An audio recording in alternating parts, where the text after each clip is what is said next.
Thank you, Madam Clerk. Call the meeting to order. Welcome everybody, virtual and in the room. We'll now start the meeting. Approval of the agenda as presented. Do I have someone to move it down to Mayor Carlton, second by Councillor Strickle. Madam Clerk. Sorry, Mr. Mayor, thank you. I just wanted to reflect the addition that I had sent to all of council earlier this morning from Calvin Confer. His comments will be added to correspondence. Thank you, Madam Clerk. If there's no discussion on the motion, all in favor of the motion? It is carried. Declaration of interest, you can clear anytime you see fit during the meeting. Before we go into presentations, Cassie, are you going to? Okay, go ahead, Cassie. Thank you, Mr. Mayor. So firstly, I just wanted to welcome everyone to our public meeting tonight. The purpose of this meeting is to gain feedback from the public and from council as to the future of the Wiarton Keppel International Airport. So we have prepared a few slides tonight with a few speakers who we feel like will provide council and the public with important information to form your feedback. So tonight we will have brief presentations from Steve Furness, who is with Grey County in the Economic Development Department.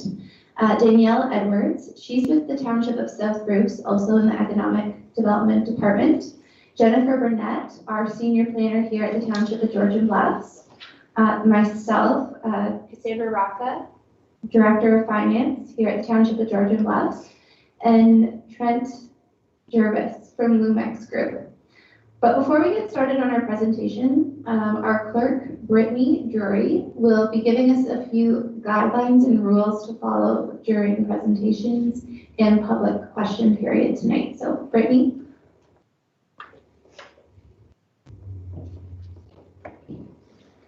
Thank you, Cassie. So prior to commencing this meeting, I'd like to take this opportunity to review some virtual meeting best practices for observation throughout this meeting. To begin, please hold all questions of council and staff until you are called upon during public commentary and question period. Staff and council will do their best to answer your questions. However, we'll make note of all questions for further follow-up should the answer not be readily available or covered in the staff presentation. As our interim CAO mentioned, this is a public forum to gather feedback regarding the airport facility, meaning council will not make any final decisions regarding the facility here today. I would like to take this opportunity to remind our speakers to please keep their microphones muted when you are not speaking. If you do not have your device muted, we will mute it for you. Further to the instructions provided to you upon registration for this meeting, to unmute yourself, please select the microphone icon found on your team's home screen, located at the top right-hand corner of your screen on computers and laptops, or by tapping on your screen on an iPad or tablet device. Council can both see and hear you in council chambers. Therefore, we encourage all participants to enable their video feeds where connectivity will allow. If you are participating by telephone, please select *6 to unmute yourself.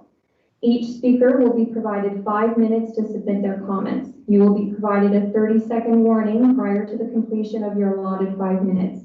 Should you not wish to make a comment or ask questions, please indicate so when you are called upon and we will move to the next speaker. We respectfully ask that speakers remain respectful and parliamentary while submitting their comments, to not interrupt their peers, and only speak when they are invited to do so. Upon commencement of the public commentary and question period, participants will be called upon in the order of their registration, with the first registrant being invited to speak first, and etc. Additionally, I would like to draw both council's and the public's attention to the submitted written comments as included in correspondence in the agenda package. Lastly, thank you for your participation in this process. Cassie, back to you. Thank you, Brittany. So we are going to jump right in to the presentation prepared by the various staff members here tonight.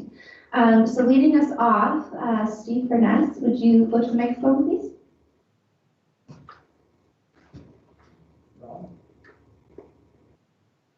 On the side, push the car, other side, All right. and talk. We're fine with my mask? Talk. Talk? Okay. There we go. Finally, the technology, great. Thank you. I'm Steve Furness with Economic Development, Grey County. Just giving a couple of brief words. We've been, just to give you a little background, in 2018, we came on and identified different areas of investment opportunities across Grey County. We tried to pick one opportunity per municipality, and it quickly became clear that the international airport was the one we were going to focus on for Georgia Bluffs. And through a process, 800 acres. I always ask the question, that's great, but how much of it is developable and what can we do there? And so the preliminary analysis we started was that we ended up looking at over 400 acres of developable land. You already have significant infrastructure there in terms of services and power. In other words, you have an industrial park, business park, next to an international airport. And so that got the attention of some of the people we retained to help market the international opportunities. And that became one of the big focuses. We did a survey with students assessing to gauge to some degree the interest in traveling down to the GTA and back again. And that was came back, had good response and was positive, although you have to understand it's a survey. We did a preliminary foreign direct investment outreach to different channels, but it was preliminary and we started to have those discussions. But instantly there was some interest out of the GTA and there's interest out of Mexico and out of German investors. And we actually toured the region. And what was really interesting was their interest was not just the airport, but the whole region. What's happening in the whole region? What is the workforce in the region? And what other investment opportunities? We also went and spoke with the Southern Ontario Airport Network, and that is associated with Pearson International Airport. And if you're following what's happening at Pearson, they're focusing on that becoming a traveler's hub for passengers, and all other activities are looking to divert and move out to other airports. And so there's a network. And when we approached that network, they didn't really know about the Wiarton Airport. And so I think the participation in that network is valuable, and we're still open to that, approaching that group and being a member of that group. And then we also attended the Canadian Aerospace Conference in 2019, and there was a lot of good feedback from other participants who went to that. So in the short term, in going through this the last couple of years, I would say one of the things we want to do or achieve in next steps, and I think Trent will talk a little bit more about this, but I think we want to position the Wiarton International Airport as Graham Bruce's region aviation hub. Now that doesn't mean that you take away or don't define what other airports, municipal airports are doing in our region, but you coordinate that. But there's no other airport that has that much land and can land to 727 and has that degree of facilities. And so I think you could become a regional hub for leisure, but also for MRO, which is what they call maintenance, repair, and organizational services. So to service the airline industries. So short-term goals would be to reduce our operating deficit and work towards self-sufficiency, undertake a regional study to identify the opportunities and partners and management structure. So if it is going to be a regional air benefits everyone, what should that structure and what could that look like? And what have others done? Prepare a development plan, phased and costed. Right now, if an investor comes and says, I want which parcel of land, I wouldn't know which of the 400 acres to give him and where the services would come from. This is just a normal thing that you would do for any industrial park. And then I think we got to tell the world about what the asset is here. We really ran into a lot of people who just said, what do you have? Oh, it's a municipal airport. No, it's an international airport that has 400 acres of serviceable land. That's quite a bit different. And I make that point because there are lots of communities that have industrial parks. There are not many communities that have 400 acres of an industrial park with an international airport. There's only a handful of those types of facilities and services in Southern Ontario. That gives you a unique advantage. And then I think we have to do an investment attraction. So once you've gathered all your facts, get out and talk to people and continue to talk to them. And I would stress that this is not a quick process. Attracting foreign investment is not something that's done in 1 year. It's done over multiple years. So just to summarize, we definitely found that there was interest in the airport assets. They're unique assets. We need to develop a plan and a vision. Part of our challenge is that no one knows about the airport. We need to market and promote it. And then we have to have council and public. They're unsure of the development potential. That's our job, to help communicate that and convince the public that this is an asset and it's a regional asset. And I'll stop there. Any questions, or do you want to take those later? Okay, thank you. Thank you, Steve. So just for council's information, we're going to take questions after all of the staff have presented their slides, just in case that information is given later in the presentation. So our next speaker is Danielle Edwards. She is Economic Development with the Township of South Bruce Peninsula.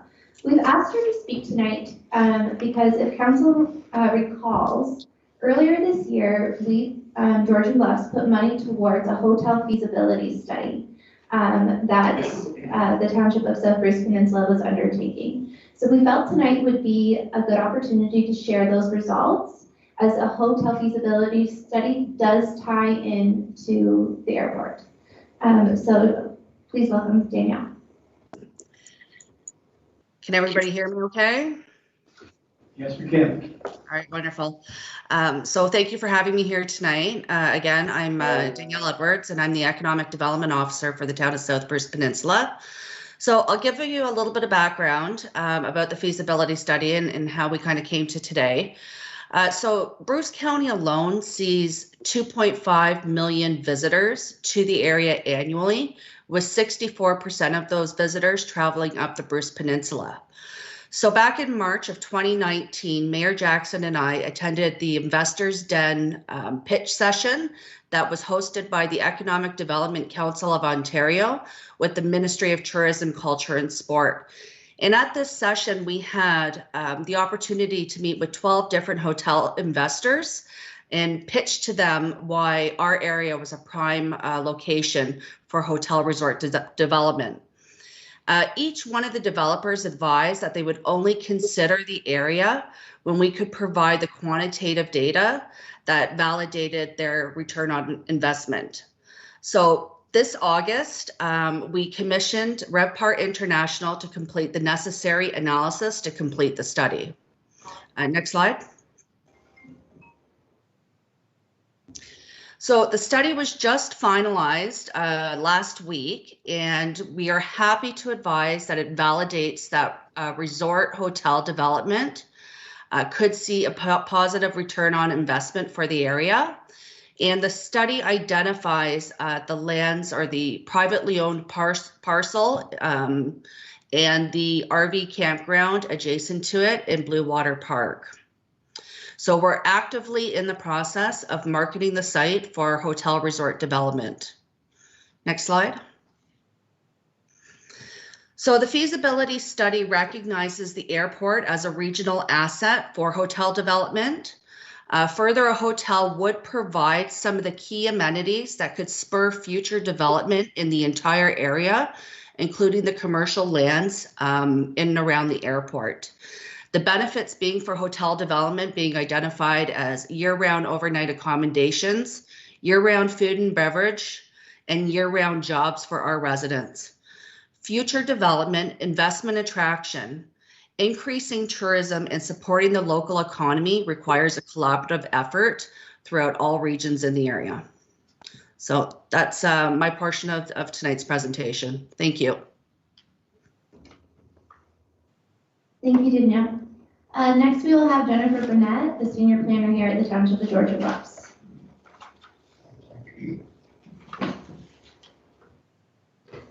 Good evening. Maybe take your mask off. So, can you hear me? So the planning policies that apply to the airport are important in understanding the development potential of the lands.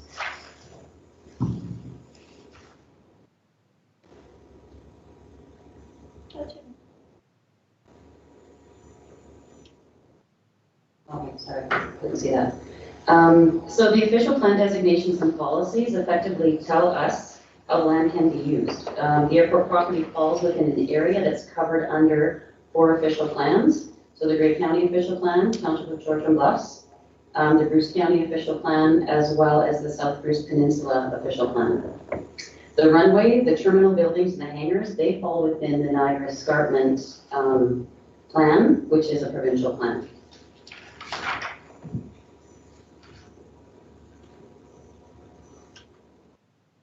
So this is a zoning slide, and it's showing us how the airport lands are effectively zoned. The zoning is important because it tells you what the permitted uses are for the property and where buildings and structures can be located. For those of you who may not have a clear image of the slide, the area in yellow is zoned AP, which is airport. The green represents the EP, which is an environmental protection area. The gray is the portion of the property that falls within the Niagara Escarpment plan. And the area that is outlined in orange at what would be, I think, the southwest end of the property, it's zoned FDA in the South Bruce Peninsula zoning bylaw. So the area in gray, zoned NEC, falls within the escarpment rural and escarpment protection designations. And the permitted uses for both of those designations include existing uses, agricultural uses, and single dwellings. So right now, the airport is considered to be a non-conforming use. It's an existing use within the Niagara Escarpment plan area.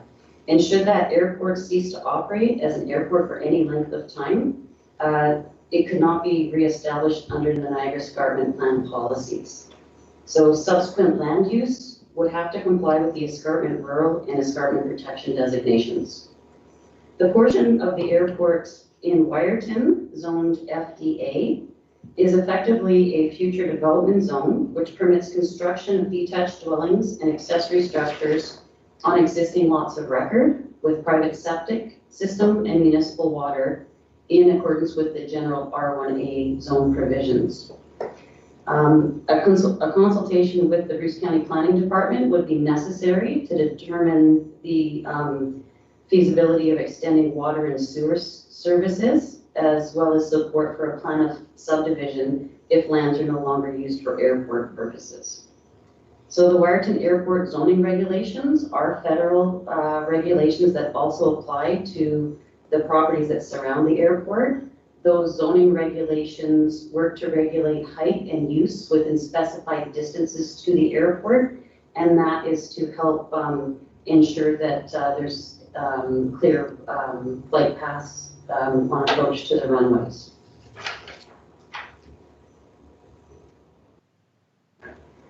So the airport zone does permit a number of uses, and it does recognize existing uses on the property. As there are no municipal services available to the lands that are zoned AP airport, the most viable uses for the lands would be transport terminal, industrial uses, warehouse, and any airport-related uses that do not require municipal water or produce large volumes of wastewater, because as there is no servicing, the development would have to proceed on private services, so like a septic system. So some residents have questioned whether the lands could be better used for residential purposes. So I did a quick review of the applicable policies, and the residential development potential of unserviced lands outside of a settlement area would really only result in a maximum of 4 rural residential lots. So 3 residential lots could be created on the lands that are zoned AP, and then potentially 1 could be developed on the lands that are zoned Niagara Escarpment. So where what I consider the airport proper to be right now, you potentially would get 1 lot out of that for residential development.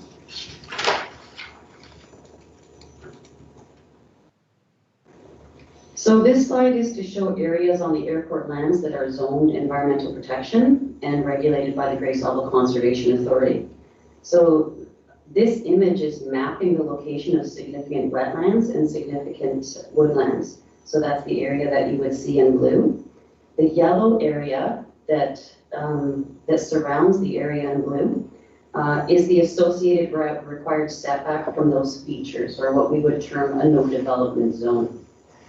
So information is important in considering the development potential of airport lands, as the environmental constraints have the ability to reduce the overall developable area of the lands. So we are aware that the mapping was conducted by a desktop review exercise, and the most straightforward way to evaluate the development potential of the lands as it relates to that EP zone is to have the Grace Level Conservation Authority conduct a site visit.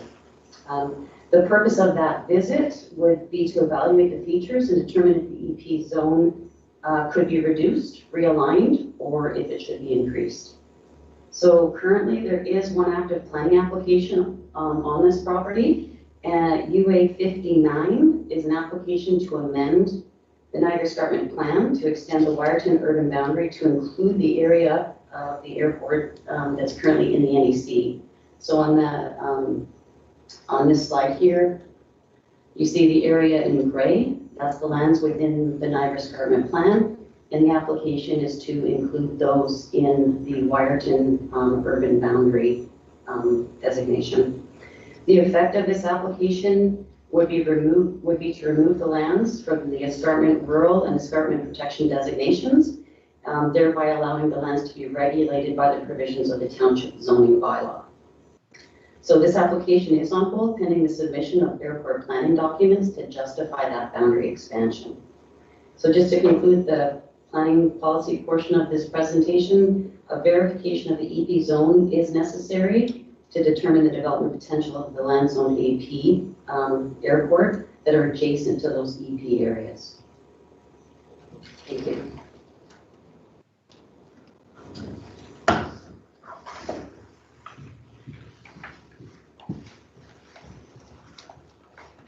Thanks, Jen. Now our Director of Finance will take a mic. Yes, thank you. So I was asked, it was a request of council to present some of the financial numbers.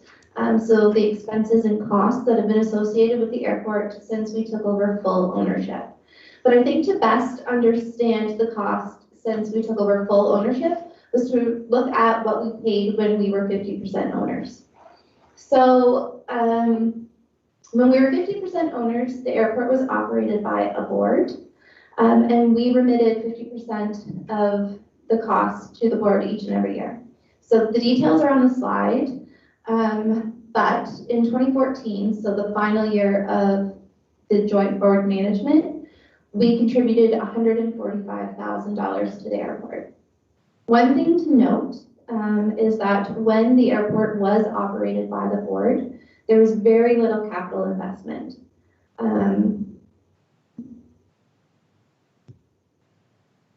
So in 2015, Council of the Township of Georgian Bluffs agreed to purchase South Bruce Peninsula's 50% share in Wiarton at the airport at a cost of $600,000.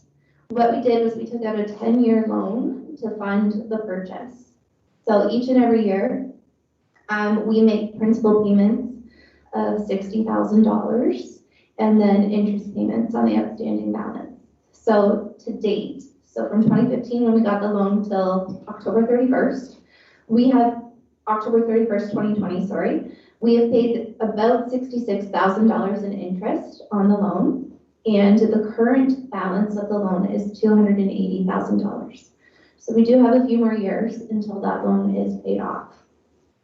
So when we're talking about expenses at the airport tonight, I do not include these loan payments as part of those figures. And that is because whether we were operating an airport or not, we still have that loan payment. That is an asset we purchased and we're still paying for that asset. So it was difficult to come up with a revenue and expense summary for 2015 because we did purchase it partway through the year. So we did not appropriately budget, account by account, what we were going to spend on the airport. And at the end of 2015, Georgian Bluffs paid $103,000 to operate the airport that year. So in 2016, we did our first actual budgeting exercise for the airport. So I've prepared a budget versus actual expenses slide for each of the last 4 years, and we'll just go through them at a high level. So when we first took over operations of the airport, it was operated by a management company. So we had contracted a company to run the airport on our behalf. Partway through 2016, it was decided that we would no longer use that management company and we would hire personnel to be employees of Georgian Bluffs and operate the airport. So that is why you see a variance. That is why you don't see any salaries and benefits budgeted in 2016, because that decision was made partway through the year. We also budgeted to complete a business plan in 2016. We budgeted $25,000, and when the actual cost of the plan came in, it was double that. So that's another reason for, expenses exceeding budget in 2016. A lot of the capital projects we completed in 2016 weren't actual capital. They were more like repairs and maintenance. So we budgeted them as capital, but they're included in the operating budget above. So at the end of the day, in 2016, we budgeted to spend $292,200 of Georgian Bluffs tax levy on the airport. Actual spent was $301,000. So a high overview of 2017. In 2017, we budgeted to spend $404,800 of Georgian Bluffs tax levy on capital and operating expenses, and actual spent was $453,000. I often get questions from council,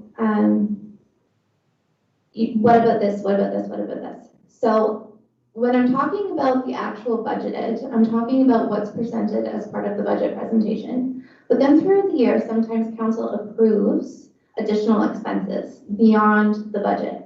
And when you do that, you approve how we're going to fund it. And in most instances, or in a lot of instances, you're using reserves to pay for those payments. So you'll see in 2017, there was the use of $40,000 of reserves for capital projects, and that was part of the budget. So any reserve use is not included in that GB tax levy amount at the bottom, because that's approved above and beyond the tax levy.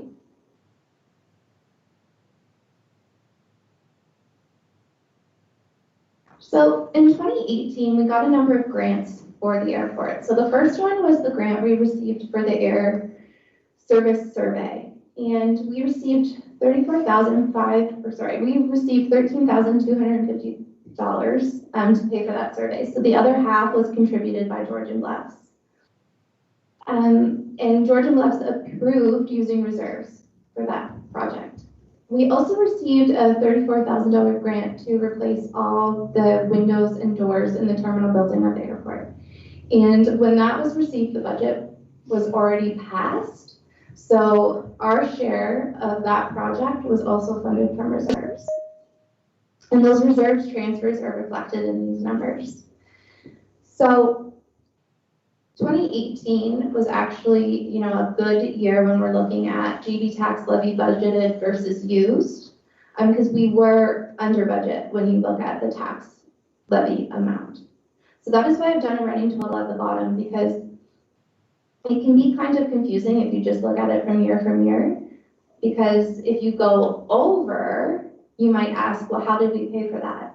Well, if the cash was still in the bank, we used the cash that was in the bank. So basically the savings from the previous years. So our last year is 2019. Again, we budgeted to use $403,000 of the Georgian Bluffs tax levy, and we did go over budget A few special notes to point out. We did operate the scheduled service in 2019. However, council approved that as an extra cost to be funded from reserves, not from that tax levy budget. We also had a switch in tenants at the restaurant, and when we made that change, we wrote off the outstanding rent from the previous tenant, but in exchange for writing off that rent, we kept all their kitchen equipment. What you're not going to see in these numbers is the value of the kitchen equipment to offset that $10,965 in bad debt expense. So I know that was very high level. So what does this all mean? So at the end of the day, if we look at our 2020 budget and airport expenses, about 3% of our overall expenses for the township are spent on the airport. So that is what this pie chart is showing you. Oh, and it didn't pull through some of the, my apologies, it's not pulling through some of the titles. But 3% of all expenses at the township are spent on the airport, compared to 33% spent on public works. General government would be like your administration, so that would be council, the treasurer, and treasury department, the clerk's department. We spend 2% of our expenses on the library, 1% on the conservation authority, 10% police, 5% fire, and 8% of our expenses are going into reserves. And it's unfortunate those titles aren't pulling through at the top, but those other pie slices would be like planning and building services would be two examples. So my apologies that that's not pulling through correctly. So again, what does this all mean? So in 2020, we had a total municipal tax levy of about $10 million. So that's what we've collected from our residents for operations. Of that tax levy, we budgeted to use about $394,000 on the airport.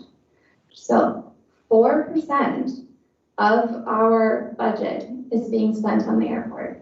So when you look at that as a comparison to every dollar, 4 cents of every tax dollar collected by the township is being spent on the airport. And that's it for the financial section. Thank you, Cassie. Are you going to introduce Trent or?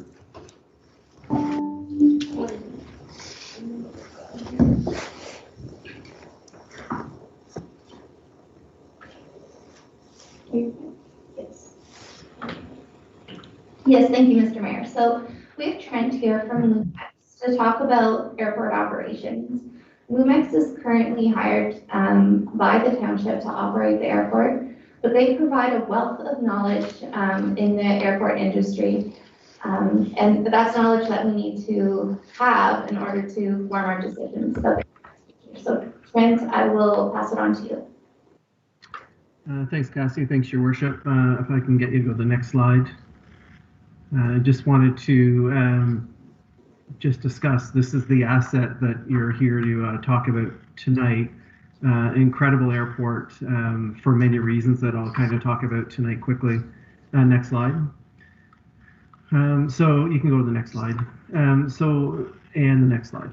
So what I want to talk about tonight, the most important thing when you're making decisions around the airport is this notion or the opportunity to look at as a regional asset has so many merits. But I think the first thing that we need to talk about and realize is that whatever happens with the airport, whatever the governance model looks like, it needs to be self-sustaining. It needs a solid business plan, a business model that it can stand on its own 2 feet. It should be treated like a business and operated like a business to be that great economic driver that will be for the area. So, it has been a burden on the taxpayers over the years. There's many benefits to the airport and what that does for the region, but whatever the plan is moving forward, it should be able to stand on its own 2 feet. It's an incredible asset.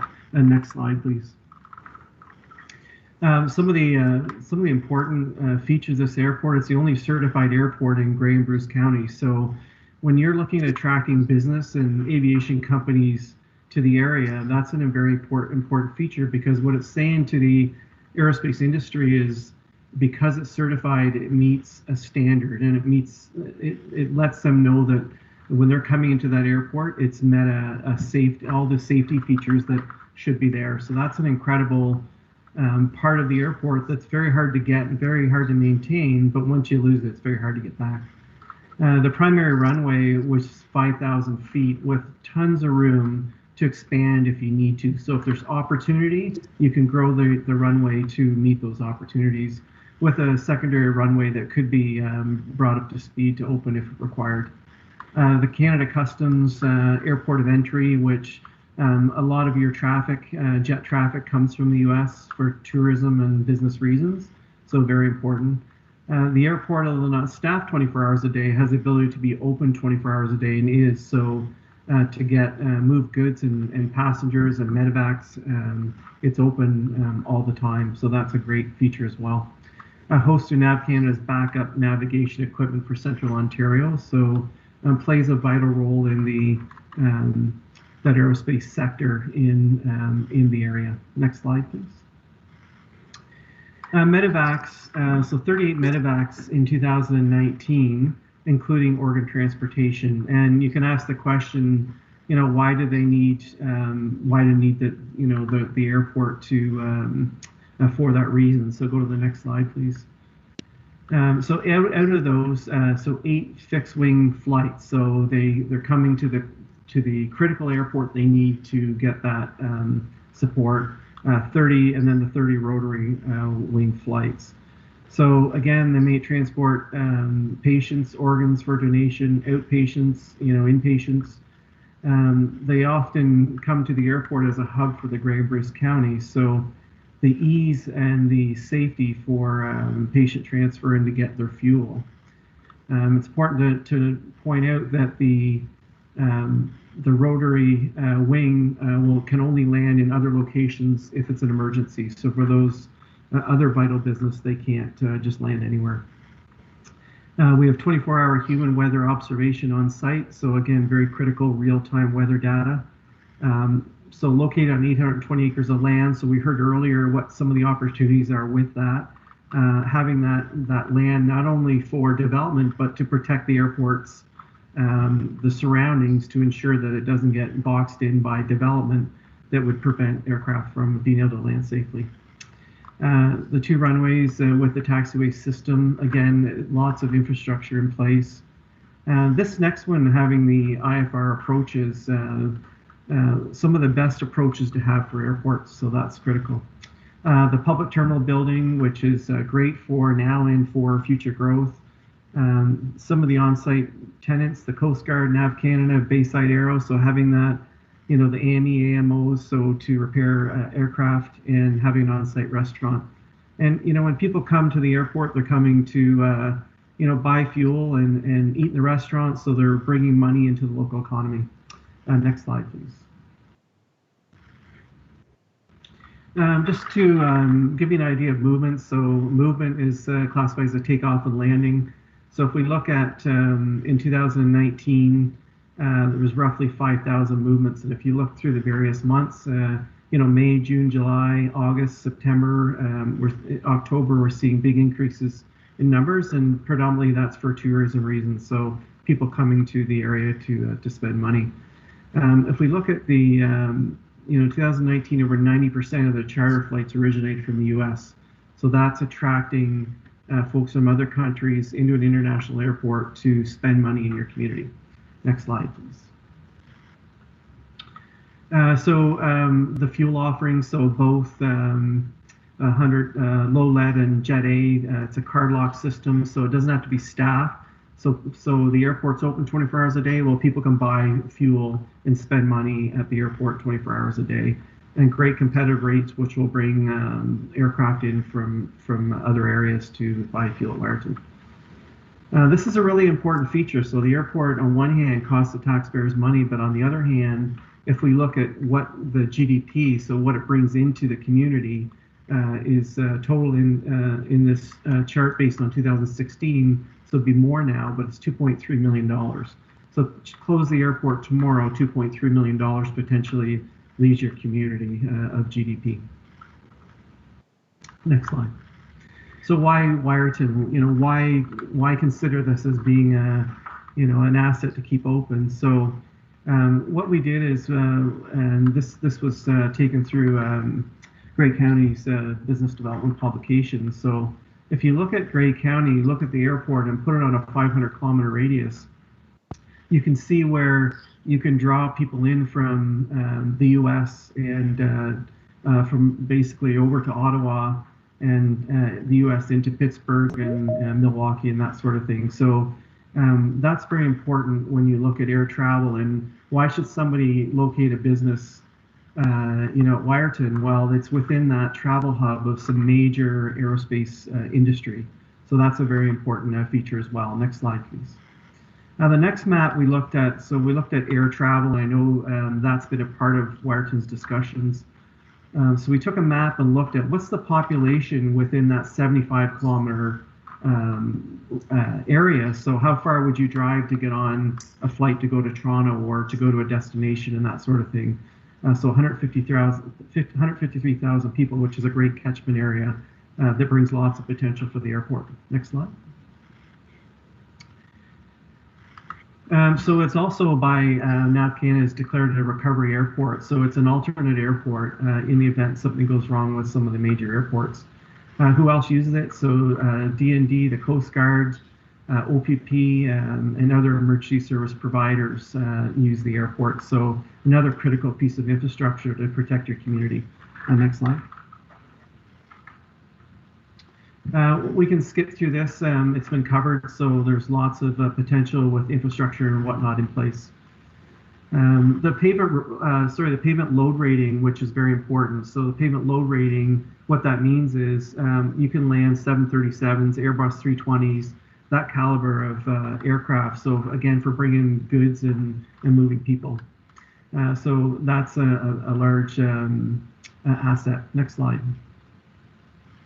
Competitive landing rate, fees, the ease of doing business, all that brings people to your community. Next slide.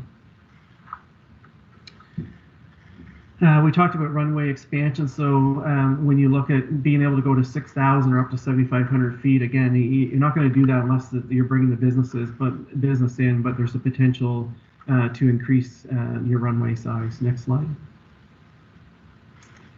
This is just showing you just a quick site plan of the potential. So you can see the expanded runway.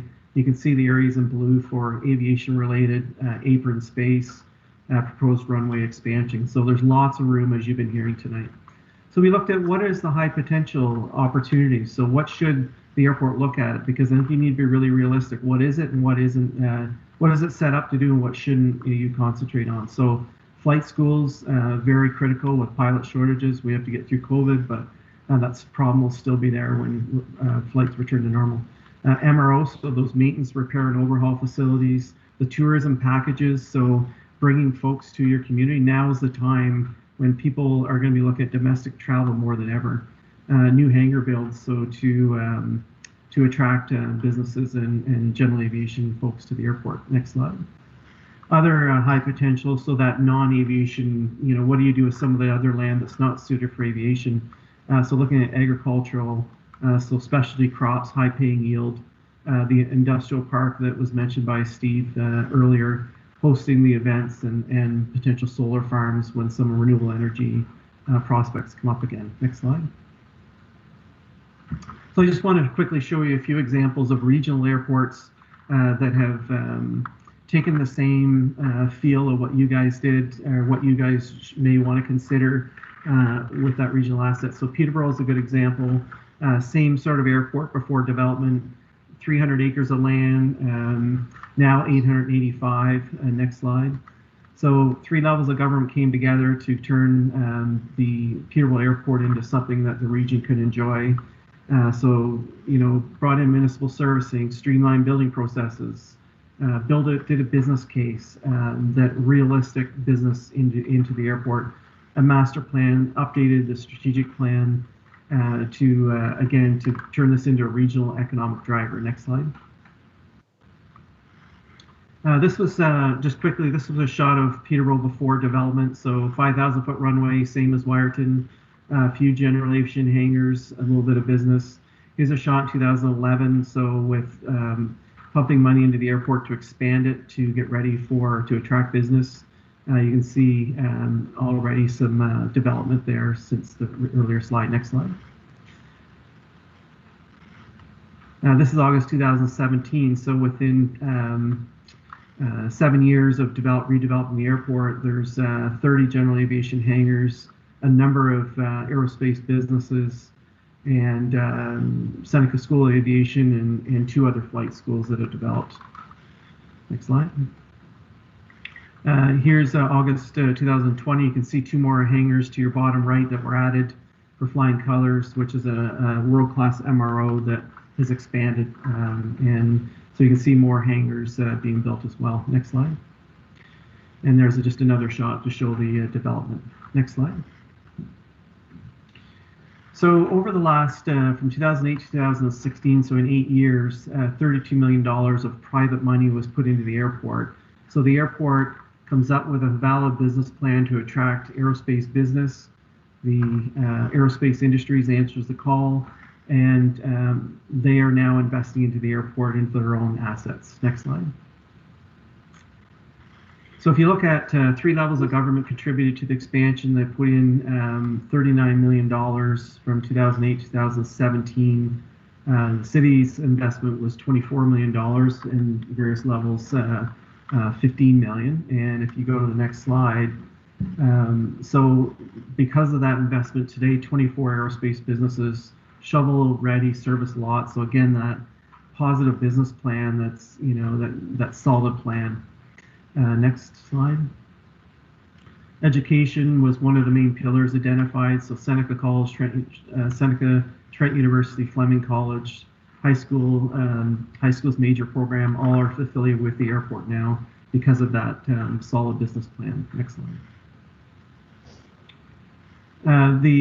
Interesting enough that the original plan was outgrown within, we outgrew it within 7 or 8 years, and so the new strategic plan really looked at those objectives, and that was updated again to continually keep the airport current in what they should be developing in. Next slide.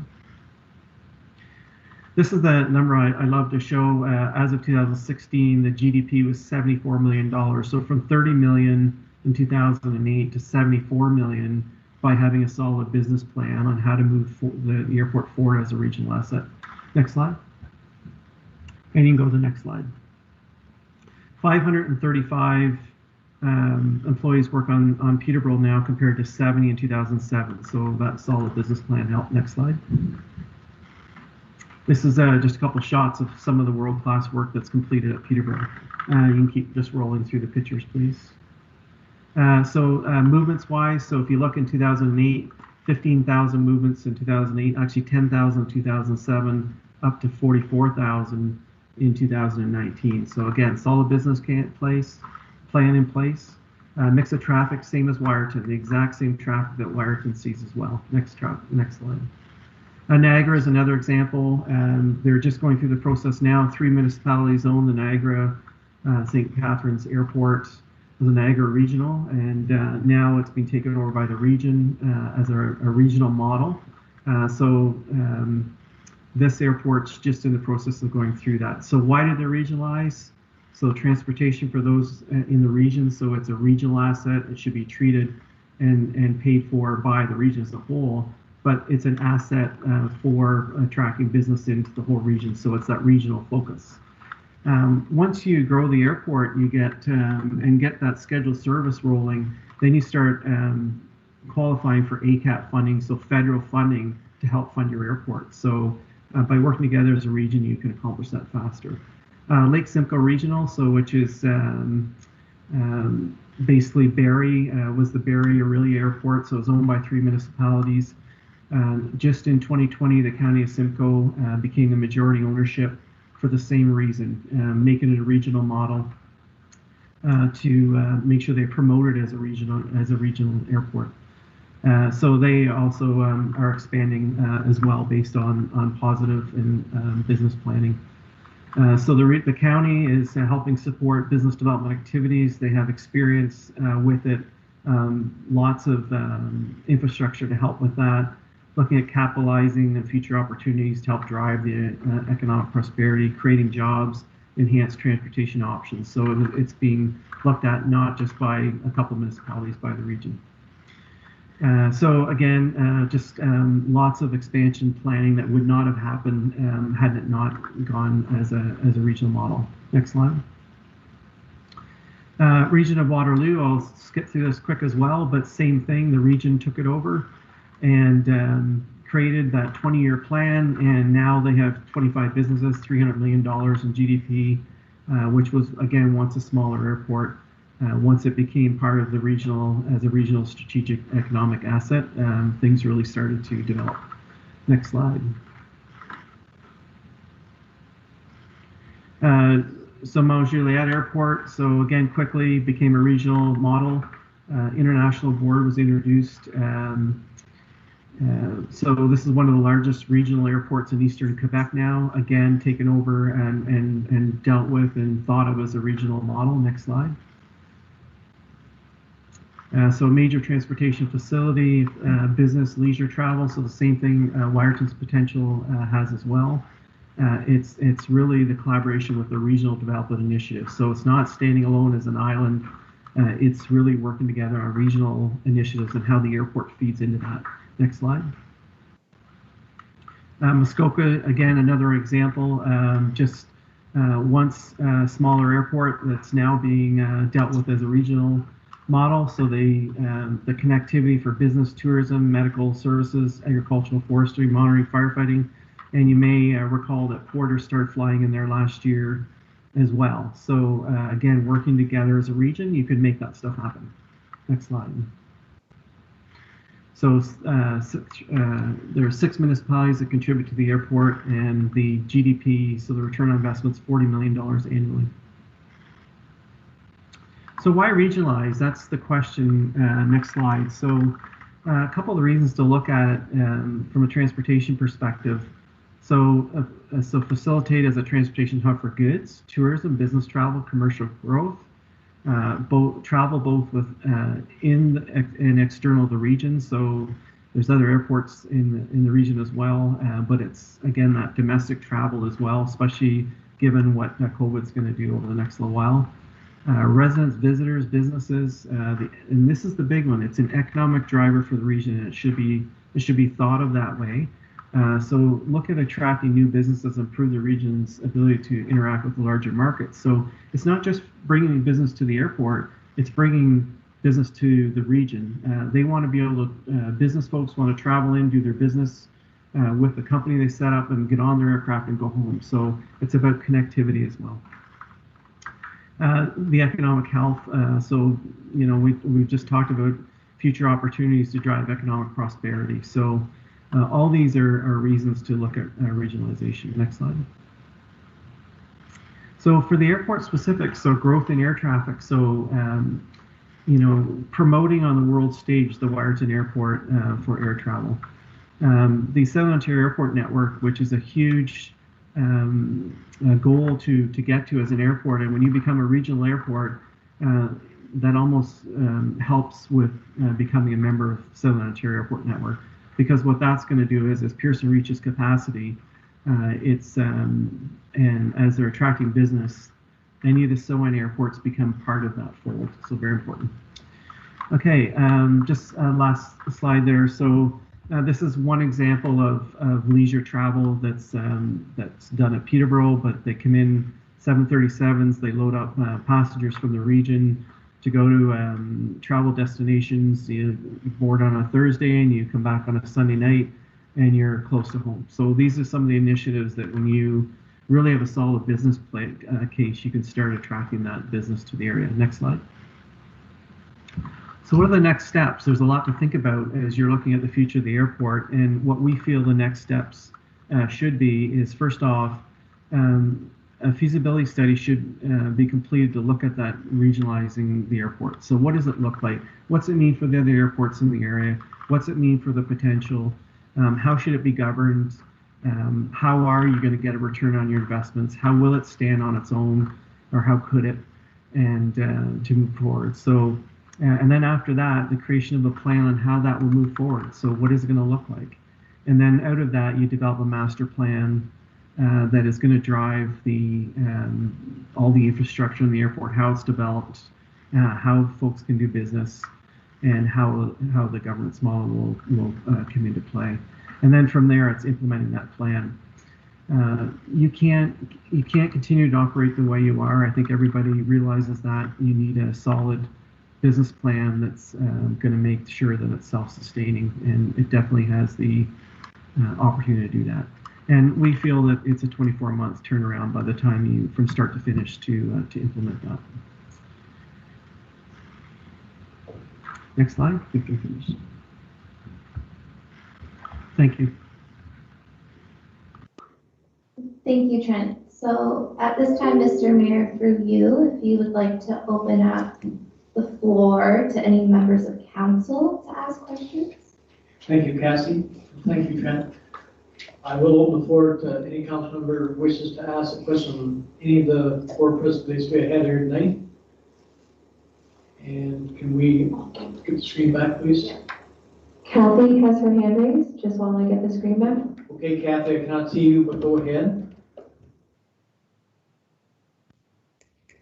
Thank you, Mr. Mayor.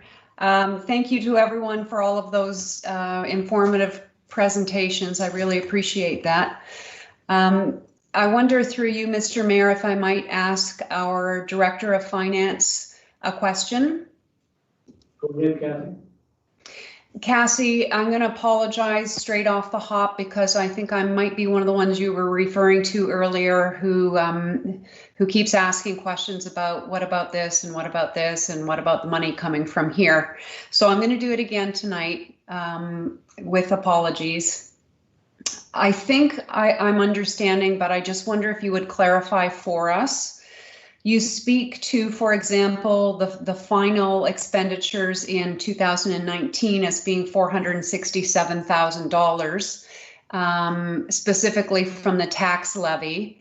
You did mention money occasionally or maybe regularly coming from reserves to offset additional costs to the airport each year. So I just want to be clear. In 2019, we spent $467,000 from the tax levy. That figure does not include any money that we took from reserves. If you could clarify that. And also, just to be clear, the money that goes into reserves also comes from the tax base over time. Is that not correct? You are correct, Kathy. So anything that's Councillor Coburn. So anything that's put into reserves is essentially like budgeted for or is a prior year surplus usually. So you are correct. It comes from the tax levy. So that $467,000 that you referred to in 2019, that includes a reserve transfer of $58,530. So if you took that reserve transfer out of there, you would have spent more. You are correct. Did that answer your question, Councillor Colburn? Absolutely. Thanks, Cassie. Thanks, Councilor Colbert. Is there any other council member that has a question on that presentation so far? Ryan and Carol, I cannot see you, but if you do, just start your mic, please. I'm seeing no questions, so I think we're pretty good tonight, so I think we better move forward. Is there a question, Madam Clerk? Councillor Thompson had himself unmuted. Councillor Thompson, do you have a comment? No, I was just going to say thank you to everyone for their presentations. It was really clear, and I am just leaving my video off because the sound in the video is a little bit better for me if I leave that off. So apologies to everyone, but I'm here. Thank you, Councillor Thompson. So I think we better move on with our agenda. We have a big agenda here tonight. So we're down to correspondence, and we received 19 pieces of correspondence. And for the sake of time, I think what we'll do is, between staff and council, we'll answer all those questions online, if there's any questions with that correspondence. Does that make sense, Madam Clerk? Yes, and thank you, Mr. Mayor. That is staff's intention to individually, not necessarily respond to all of the comments, but have a portal on the website that will include all of the correspondence as well as any information that staff feels is pertinent to any of the submitted correspondence. That portal will then be communicated to all submitters of correspondence on this agenda. So just for clarification, we allowed individuals from the public to submit written correspondence in place of participating virtually for those that could not attend or did not feel necessarily comfortable participating in a virtual means. Some of the correspondence has been submitted by people that are participating electronically this evening. So I anticipate that they will outline their correspondence as well as submit their comments. Thank you, Madam Clerk. So how do we get right into our guests here tonight? And I'll turn the mic over to you and let you go through them. Thank you. So we've had a couple of people that joined following or during the presentation. So I just wanted to outline a couple of things again. So for those of you that have heard this already, I do apologize, but I would just like to ensure that everyone has the appropriate information to ensure this meeting goes as smoothly as possible. So firstly, all of our participants are currently muted. So when I call your name, you will have to unmute yourself. When you register for this meeting, you were provided with a how-to document that explains how to unmute yourself. But to unmute yourself, please select the microphone icon found on your Teams home screen, located at the top right-hand corner of your screen on computers and laptops, or by tapping on your screen on an iPad or tablet device. If you are participating by telephone, please select *6 to unmute yourself. Each speaker will be provided 5 minutes to submit their comments. You will be provided a 30-second warning prior to the completion of your allotted 5 minutes. Should you not wish to make a comment or ask questions, please indicate so when you are called upon and we will move to the next speaker. So with that being said, I will now invite, and I apologize while we move through these names, if I mispronounce your name, please forgive me. But to begin, our first registrant is Deputy Mayor Dan Jurzak, Deputy Mayor of the Municipality of Brockton, participating via video conference. Mr. Jurzak, please go ahead.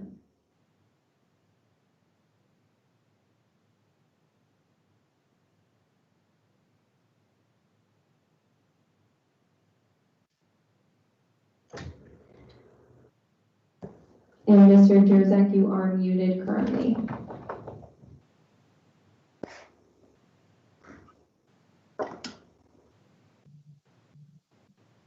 Who's up?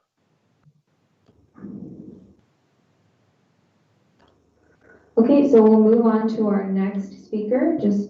We'll return back to Mr. Jurzak. Our next speaker is Mr. Kenneth Laux. Kenneth, go ahead.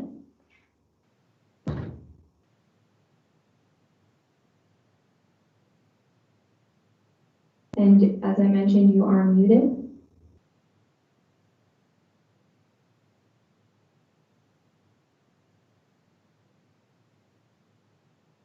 Okay, we'll circle back to Mr. Laux as well. Our next registrant is Bill Roseborough. Bill, go ahead.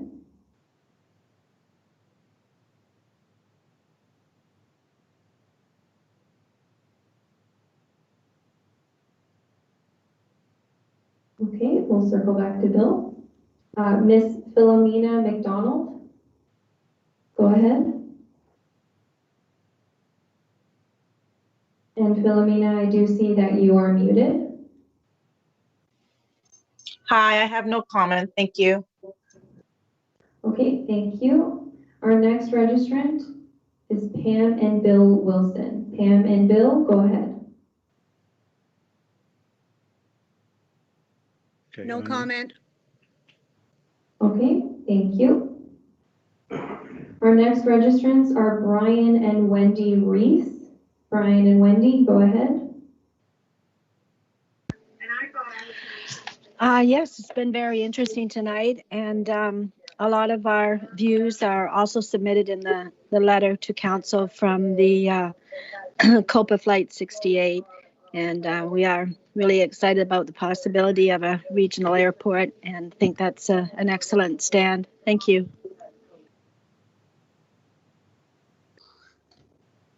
Okay, thank you, Wendy. Our next registrants are Frank and Mary Beth Van Trite.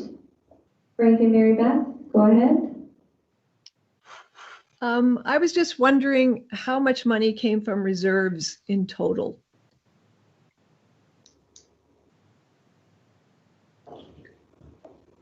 Okay, just 1 second. Our treasurer is pulling that information for you. And could you also tell us, how do they get the GDP numbers that they anticipate coming? Like, how do they know that? Trent, are you able to speak to that?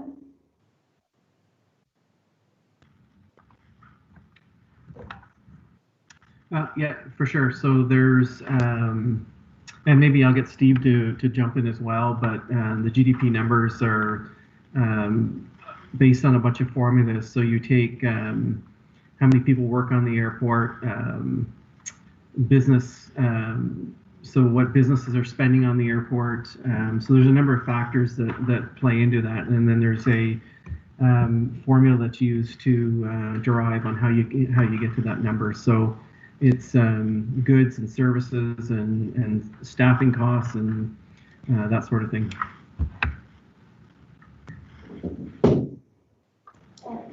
I am prepared to answer that reserve question now. So from 2016 to 2019, $197,000 from reserves has been spent on the airport. Thank you. Do you have any other questions prior to my moving forward? No, go ahead. Thank you. Thank you. Our next registrant is Matt Path, and I apologize if I mispronounced that, Matt, but go ahead. No, that's good. I just wanted to say thanks to all the presenters and no further questions or comments. Okay, thank you, Matt. Our next registrant is David E. Johnson. David, go ahead.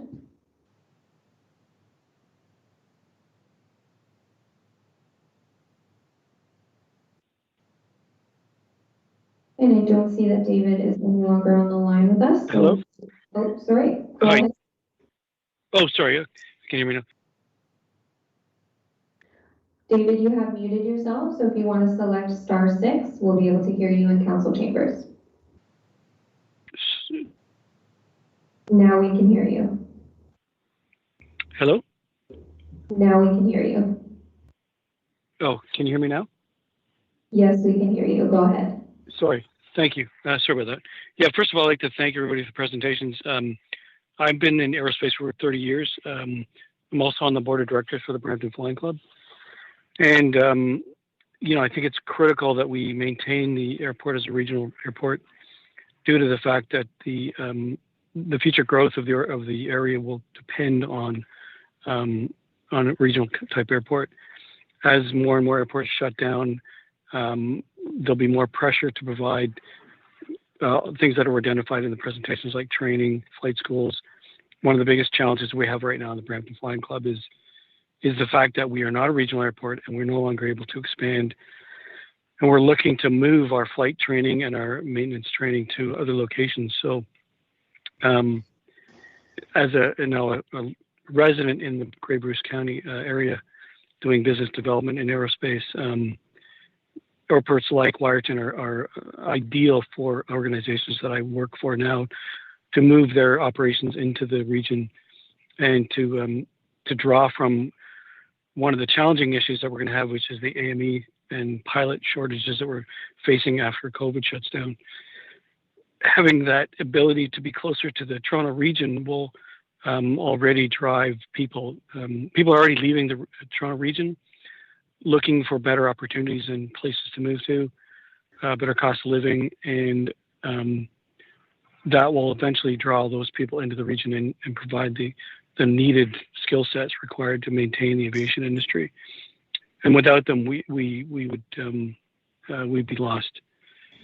Understanding that the gross domestic product in the world is 10% of that is aviation. So I think it's critical that we maintain the Wiarton Airport as a regional airport. That's all I have to say. Thank you. Thank you, David.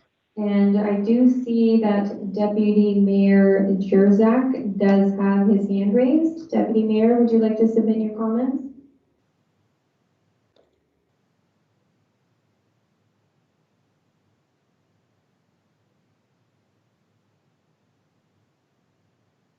Deputy Mayor, we can see you, but we cannot hear you. You're muted. Want to ask that question that everybody seems to ask. Can you hear me now? Yes, we can hear you. Go ahead. Okay, thank you.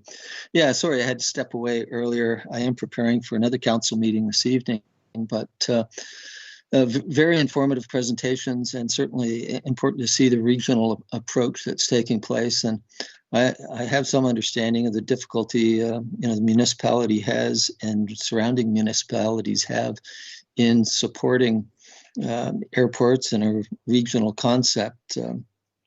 I guess my hope is that council can really think extremely long term. Councils quite often think about infrastructure in terms of 5 years, 10 years, 20 years. But when you're talking about 800 acres, once it's lost, it's never going to be retrieved. And the true economic benefit of that facility may take 10, 20, 40 years to be realized. I hope that doesn't sound too pessimistic, but I think in terms of council decision making, it's extremely important to be forward thinking in terms of what future councils and future communities wish they had. And certainly with the expansion that we see in Bruce County, Grey County, and the possibility of coming out of COVID with a very thriving economy, opportunities for growth that regional airports can provide, I think really help to put Grey and Bruce County in a unique situation. So just my 2 cents worth, and thank you very much for giving me the opportunity to express that. Thank you, Dan. Our next commentator is Peter von Dongen, and I apologize if I mispronounced that, but Peter, go ahead.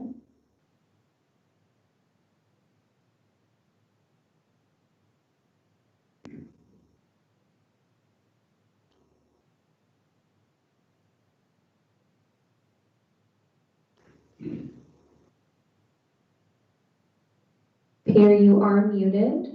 And your video is quite lagging, so you may have to disable your video.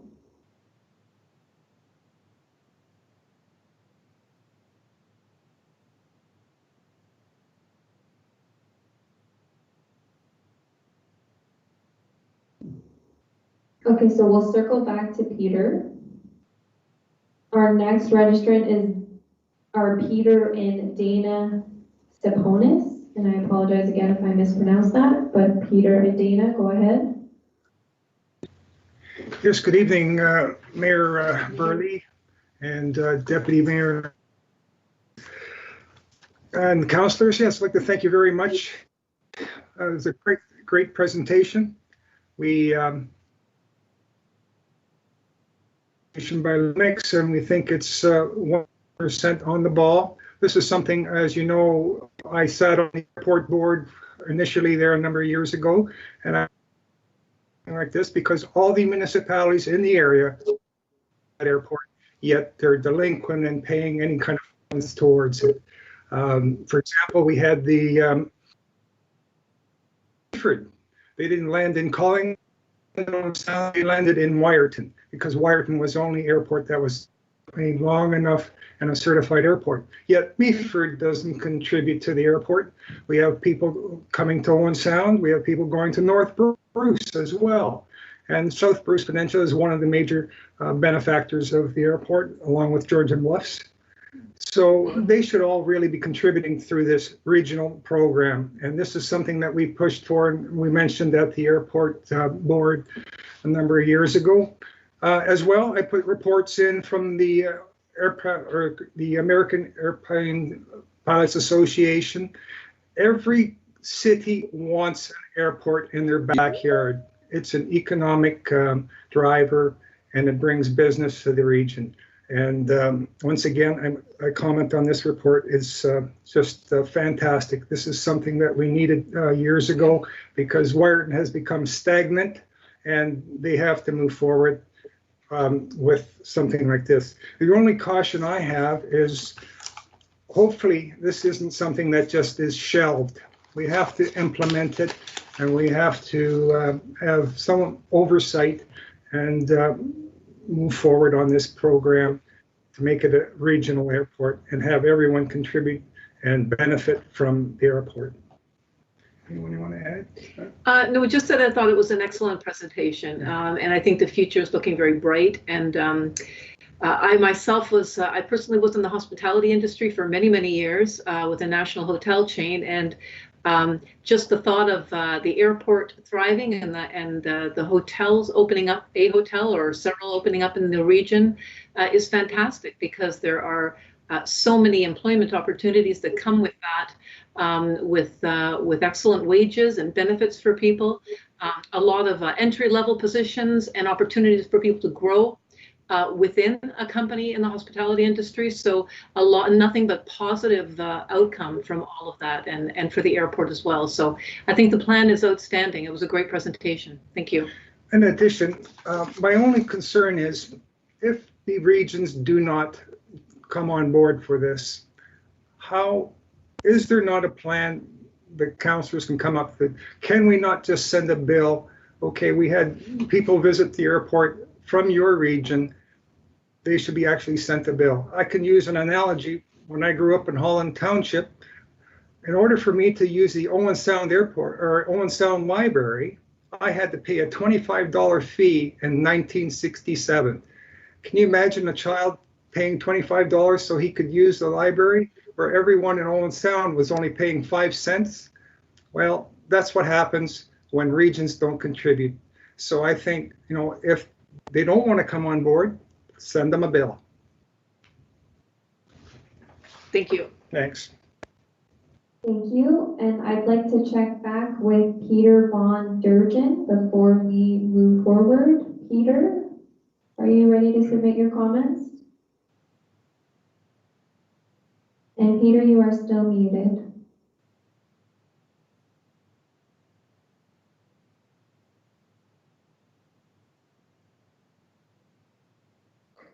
Okay, Peter, we'll check back when we get to the end of our registrants list. Our next registrant is Wendy Hunter. Wendy, go ahead. Hi, I'm really glad to be here. It's interesting being here on the other side of the table, so to speak. But I'd like to reiterate, I'm actually encouraged by the positivity towards the airport tonight.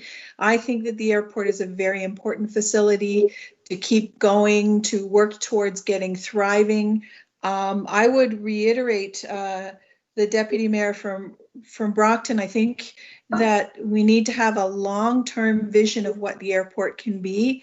I would be personally really happy to hear more commitment, more firm commitment from the counties. I think that will certainly, it benefits the whole area, so the whole area should be paying into it. But whether or not we get that commitment from the counties, from Grey and Bruce, because it benefits Bruce as well, I think the township should be continuing with the airport and with a long-term vision, and I think we should explore every opportunity for the airport. Thank you. Thank you, Wendy. Our next registrant is Brad Mulbacher. Brad, go ahead. You are participating by telephone, so you'll have to select *6. Hi there. Yeah, I'd just like to say it's great to hear some positivity about the airport. And besides that, I have no questions or comments. Thanks. Okay, thank you very much, Brad. Our next registrant is Mac Bolter, who is participating with Peter von Durgen. So I will check back with both. Okay, I'm here. Okay. I found this a very informative meeting, and I really like the way that this has been set up to do this. I'm gonna hold back on any questions for now till I can review it again. Thank you very much. Okay, thank you. And I apologize. Was that Mr. Mac Bolter or was that Peter?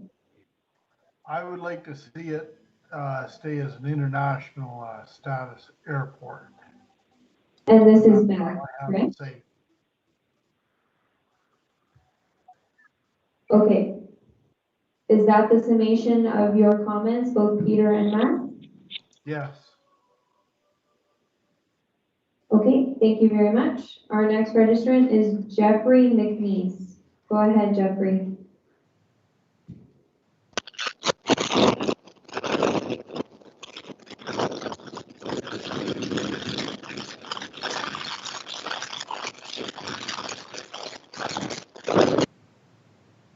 Jeffrey, we cannot hear you in council chambers. We can only hear what sounds as crackling or moving sound.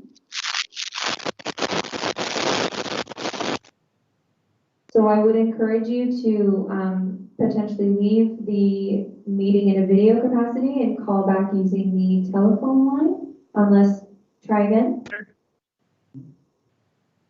Can you hear me now?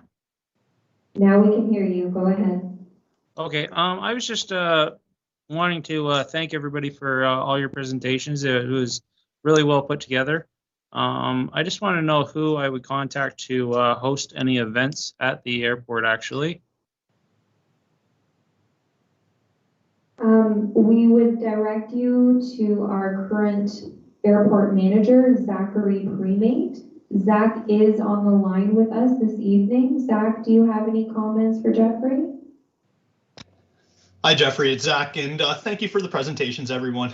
Jeffrey, if you're just able to send me, or if you're just able to give me a phone call at the airport tomorrow, and then we can take a look at getting you all booked in and find a time that works for you. All right. What's your phone number? So the phone number here at the airport is 519-373-3954, or you can contact me directly, Jeffrey. Feel free to call me on my cell phone here too. It's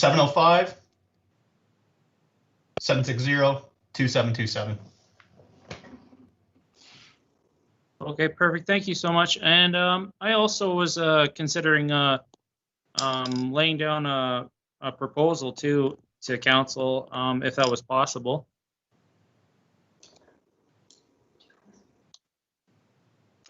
If you have a proposal for council, I would suggest you get added as a delegation to one of our council meetings, or put something in writing and send it to our clerk, Brittany Drury, please. Okay, perfect. That sounds good. No further comments, and thank you for all your presentations again. Thanks. Okay, thank you, Jeffrey. Our next registrant is Mike LeBear. Mike does have a document that he would like to share, so if you would just bear with me for 1 minute, I will pull that up. But Mike, if you'd like to start, please go ahead. Yeah, can you hear me, Brittany? Yes, we can hear you. Thank you. Mayor Burley, Deputy Mayor, council members, I'm Mike LeBear, and I'm the flight captain for COPA 68 flight, Canadian Owners and Pilots Association. Just to give you a little history first, the Canadian Owners and Pilots Association represents roughly 16,000 Canadian members from 200 regional and local chapters who all share a similar passion for aviation. COPA's mission statement reads, to advance, promote, preserve the Canadian freedom to fly. Our mission statement at Flight 68 is simply to diligently promote aviation in our area and the Wiarton Keppel International Airport.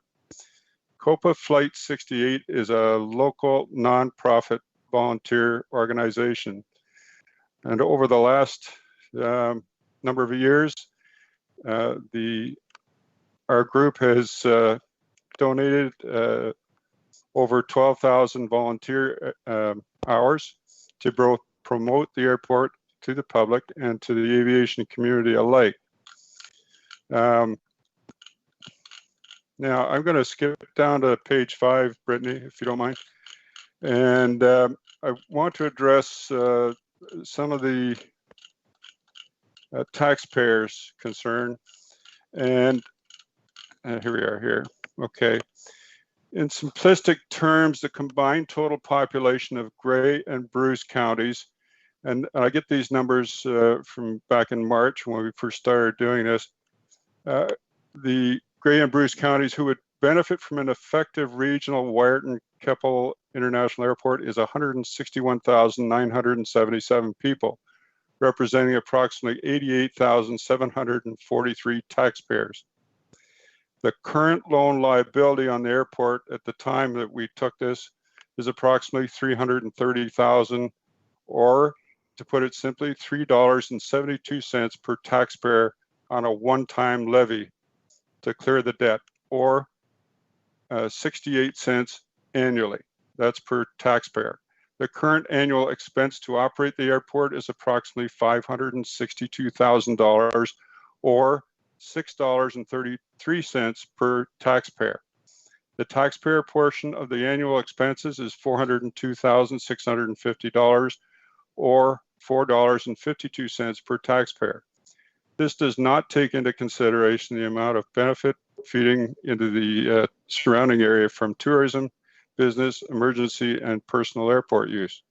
Consider, for the cost of 1/4 of a McDonald's meal for each taxpayer annually, everyone in Grey and Bruce counties will have access to a viable international airport. Now, if you don't mind, Brittany, we'll go back to the top again. And the suggestions that my team put together. Suggestion A, COPA 68 agrees that a long-term 20-year plan should be drawn up that would address immediate needs leading up to future recommendations as laid out in the LUMIX presentation, an excellent presentation. B, COPA 68 agrees that an amalgamation of Bruce and Grey counties ownership would be a benefit in governing and operating the airport.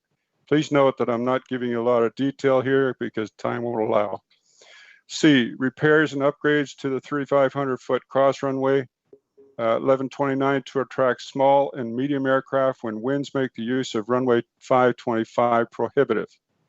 D, special air base for combined aviation emergency services, OPP, Orange, MNR, and Coast Guard, to include a hangar for the first line maintenance, winter staging, dispatch communication, and ambulance bay for winter transfers.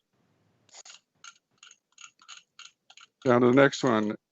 E, inclusion of the Wiarton Keppel International Airport as part of a regional emergency planning at the municipal and county level. Extremely important.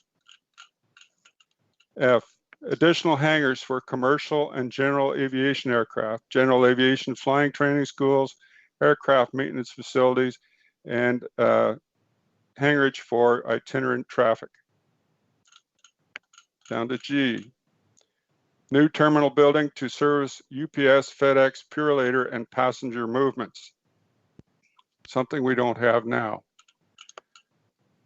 training facilities consisting of combined classrooms and shops. In this case, it would be something similar to having Georgian College or Seneca or outlying schools or technical schools for the use of the airport for their activities. Annual airport day and other public functions. Very important. If we have the functions, they'll come. And a renovated restaurant. A really good restaurant that's viable will bring people on the airport, as we've already found out. And the airport name, to keep it non-generic, I guess, or generic, we suggested that it be changed to Eileen Volek International Airport, or something that brought the whole region together.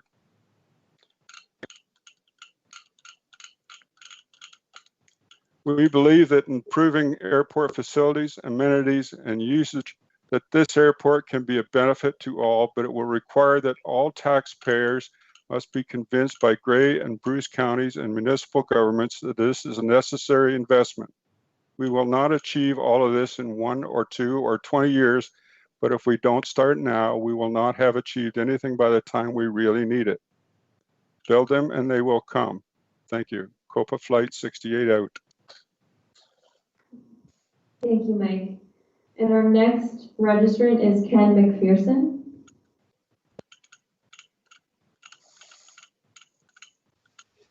Okay, thank you. Can you hear me? Yes, we can hear you. Go ahead. Okay. I think most of you people probably know me more as the president of the Ratepayers Association. And my only comments on their behalf are to, first of all, thank the mayor and also the council and things for this opportunity of ratepayers to take part in this important discussion. I'd also like to thank Brittany for sending out specific instructions on how to access this meeting, which even I could follow with my computer skills and things and take part. So I think it goes towards your idea of transparency, and I congratulate you on that.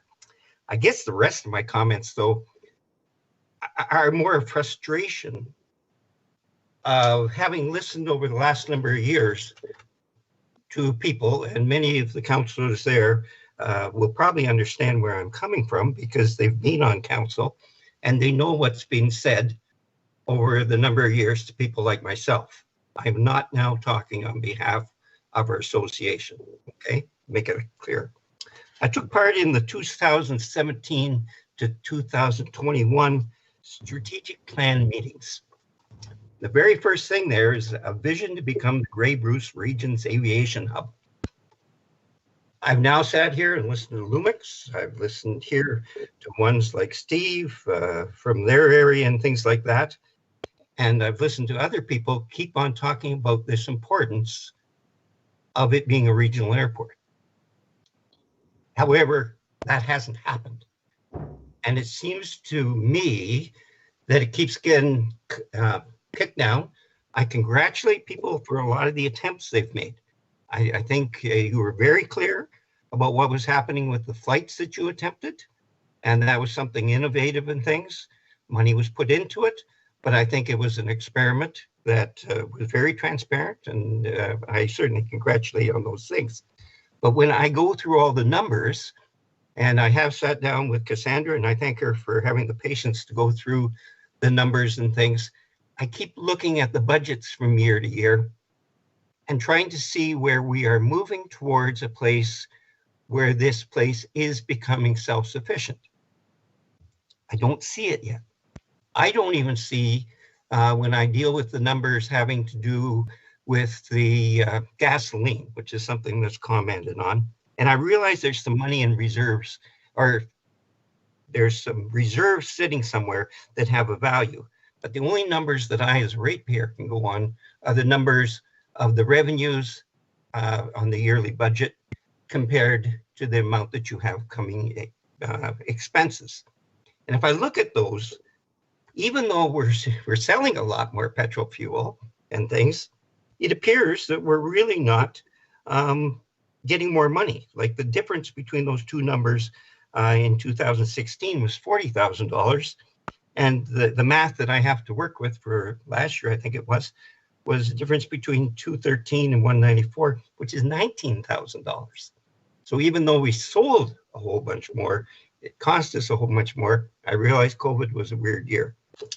I listened to one such as the person out of Gray make a comment like, no one knows about the airport.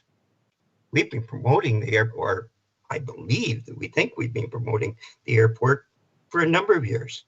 Phased in and costed. Prepare a development plan. The guy from Lumix made the comment of absolutely needing a solid business plan. We've been asking for a solid business plan for a number of years.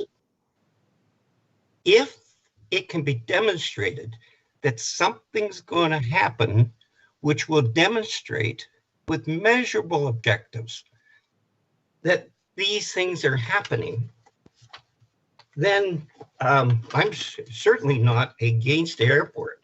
If someone convinces 161,000 people to be paying for that airport, as opposed to 10,500, then I'd have no problems. I think if you take a look at the Lumix presentation that showed in one thing between 2016 and 2020, expansion in there that was just unbelievable. We have to ask ourselves, what has happened to Wiarton Airport between 2016 and 2020? And our apologies for the interruption, but you are at your 30-second warning. Okay, so I deal with all sorts of money the same way thing I do personally. There are lots of things I'd like to have. I think it'd be great to have the airport. I see all sorts of positive things to it, but I don't believe we can afford it on our own. And somehow they got to demonstrate that it is going to change. And I don't think a 20 to 40 year timeline, I'm not quite sure that myself personally, I'm willing to wait that long for someone else to share in the costs. Anyways, thank you very much for the opportunity. Thank you, Ken. Our next speaker is Brad Kuhn. Brad, go ahead. Okay, can you hear me? Yes, we can both hear you and see you. Thank you. Mayor Burley, council members, and guests. Many thanks to the people who have presented at tonight's meeting. You have continued to reinforce what the residents of Georgian Bluffs have heard for the last 5 to 6 years. The Wiarton Keppel International Airport has a lot of potential. This message is a recurring theme. I am reminded of a quote by Margaret Atwood. Even potential has a shelf life. The Council of Georgian Bluffs is to be congratulated for their efforts to champion the airport, but it seems after 6 years, your message has fallen on deaf ears. The 10,500 residents of Georgian Bluffs Township can no longer afford to continue supporting the preaching of the potential of the airport and the ongoing responsibility of funding the airport operations year after year. The counties of Gray and Bruce have not responded positively to the message that you are conveying. If they responded positively, they would have joined together to take on this project jointly, both with leadership and funding. Not another dollar should be spent on the initiative by the Township of Georgian Bluffs. You have fought a valiant fight, but the time to divorce yourself from the initiative is now. My estimation is that millions of dollars have been spent on the project, including the purchase price, the ongoing use of reserve funds, and the funds dedicated to the airport from the annual realty taxes. Enough is enough. We were promised by our former mayor that at the end of his term, that if the airport had not become a positive business enterprise requiring little or no township funding, it would be time to disband the project. Here we are nearly 2 years later, or should I say 6 years later, flogging a dead horse. Again, I say, even potential has a shelf life. I encourage the Council of Georgian Bluffs to move on to the next phase, sell the airport. I am sure that the airport, if the airport is such a jewel for the region, that the counties of Bruce and Gray will jump at the opportunity to purchase the airport at a fair price. The next steps that were suggested tonight should be the responsibility of the region, not the township of Georgian Bluffs. I thank you for your time, and I look forward to hearing that Georgian Bluffs Council has made a decision to be physically responsible to the residents of Georgian Bluffs by selling the airport to the region. Thank you for your time.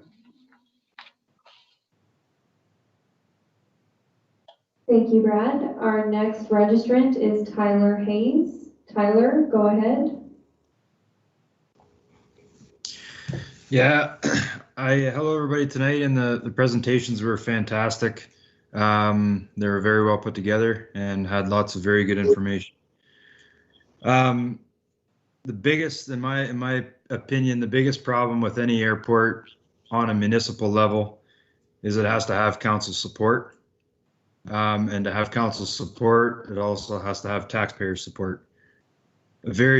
Georgian Bluffs is very small in compared to the other counties in the region, and I do agree that the regionalization of the airport is very, very important to maintain its international status. The airport is getting to be very old, needing some much needed upgrades, and but all very achievable as long as everybody's on board. It has tons of potential, and I've heard that as well. It does have a shelf life. That is correct, but I think instead of trying to figure out a business plan for the airport itself, the main importance should be put upon trying to convince other counties within the region to get on board that it is a positive asset to them as well as it is to Georgian Bluffs. I think that is very important. Wiarton Airport has a very long runway, which the cost to maintain large aircraft in Toronto and other areas in Ontario are only going to keep getting higher, and all those businesses are looking for smaller airports to do their maintenance at, to build hangarage, and that is a very, very, very good business model. But they don't want to continuously see every 2 or 3 months or every 6 months or a year to have negative media pointed against the airport by various outlets. They will not invest any money in an airport that all media states that nobody wants. So it's very important to have everybody on board and to stay out of the negative media, because in aviation, they always say it used to be to make $1 million, you had to start with $1 million, but now it's more than that. So companies don't want to invest that large of capital in a place that to them is very bad in the media. Roads on the Bruce Peninsula and in all the region are getting more congested as years go on because of tourism. Even this year, I live on the Bruce Peninsula. Even this year with COVID, the amount of tourism was almost more than last year, because people were trying to escape Toronto and other areas in Ontario. And the airport would be a massive help to lessen the congestion on the roads, safety on the roads, and the OPP costs in the area, because of racing charges and whatnot that goes on in this area. It has lots of potential year-round jobs, and I know I iterated again potential, but with the appropriate people running the airport, there is tons of year-round jobs that will be available. a long-term plan is essential. Councils only last 4 years. So it's very hard to continue on long-term plans, 20-year plan with 4-year councils. It's very difficult, and it always will be, but that if you have the long-term plan in place, properly in place, then the transition of new council will transition very smoothly with the plans that are already in place. And cargo hub is massive. FedEx, UPS are very huge in aviation. They used to run, FedEx used to run out of Owen Sound Airport, but the airport was, the runways was kind of the wrong direction. So Wiarton would be a very viable location for FedEx. Kitchener-Waterloo, I fly in and out of there a lot. And they're always having grounded aircraft for the flight training because there's too many aircraft in the circuit. So if you can... Apologies, it's your 30-second warning. Okay. Approach flight schools like Waterloo or Seneca, they would having a satellite location there just to free up aircraft in the circuit. So Lumex is, if that's what Lumex can promise, I think Lumex is a very good idea, but I'm not truly convinced that Lumex, with the current way they're managing, is the right solution. But if they do promise to help bring this airport to the next generation and into the future, then I think Lumex is a very important partnership. So again, I thank you everybody for letting me speak and hope to hear more comments. Thank you, Tyler. We have a couple of telephone participants that I have no name associated with. So when I call the last 4 digits of your telephone number, please unmute yourself and state your name and proceed with your comments. To begin, telephone number ending in 3427. Go ahead.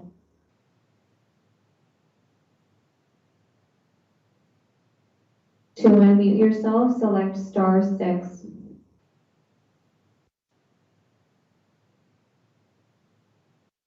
Good. Okay. We would just like to say that for the most part, we feel that the municipality cannot afford the airport. There's too many services in the municipality that are losing ground because the focus is so intensely on the airport. We do not feel that we need to attract more tourists to the area. The peninsula is already over capacity. There's just many things going against it, but mostly the cost. The airport is used for emergency medical transfers, but a helipad would serve the same purpose. And yes, speaking with? Sorry, too many tax dollars are being spent to support the airport. And basically that's what we want to say. I had thought that the submission we sent in would actually be read aloud to be shared with all, but that hasn't happened. It's Susan Porter speaking. Anyway, that's it for now. Thank you. Thank you, Susan. Our next registrant, telephone number 4837. Go ahead.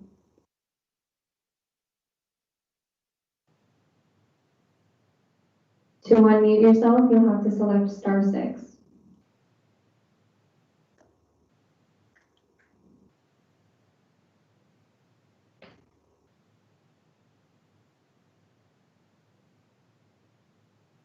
To repeat, telephone number ending in the last 4 digits of 4837. You may unmute yourself and submit your comments.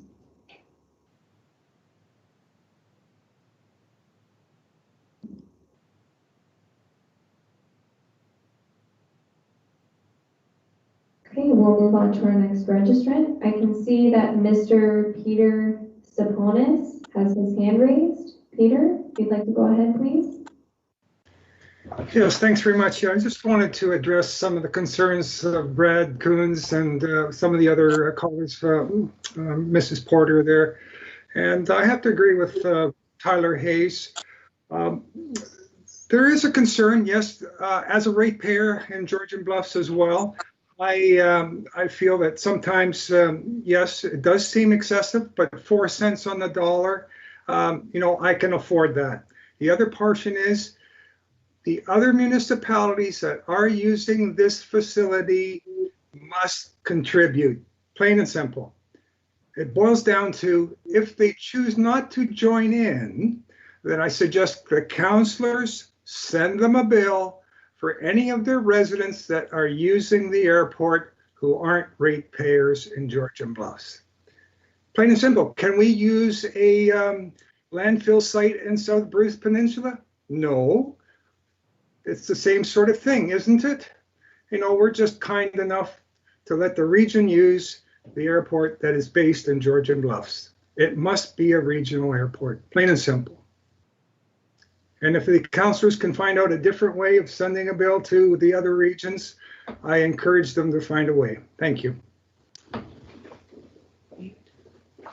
Thank you, Peter. And Councillor Barfoot, prior to us getting to our council members' comments, I will return to Mr. Tyler Hayes. He has his hand raised. Tyler, go ahead. Yeah, I just wanted to add one more comment that I missed in the original was we have a company that employs 23 people on the Bruce Peninsula, some of which are taxpayers in the Georgian Bluffs. We have year-round work. We have a corporate aircraft based out of Wiarton, and we use that aircraft to go to the States on, not this year, but on many occasions. I did 18 or 20 trips last year, and 90% of those trips I utilized being able to land at our home base airport, clear customs, and park the hangar all within 10 minutes was insanely essential to bring all of those people that work for us 4 at a time back home to their families, and that would not be able to be done without the Wiarton Airport. But only by regionalizing the airport will make that better. And it's proven by what Lumex had talked earlier, showing us other regional airports in the area. By regionalizing, it will work. And going off of what Peter said, it is extremely important that they pay up for the use of the airport. That is extremely important. Thank you. Thank you, Tyler. And prior to us ending this portion of the meeting, I would just like to check back in with telephone number ending in 4837. If you'd like to submit your comments, this is the last call to do so. So unmute yourself by selecting *6 and submit your comments.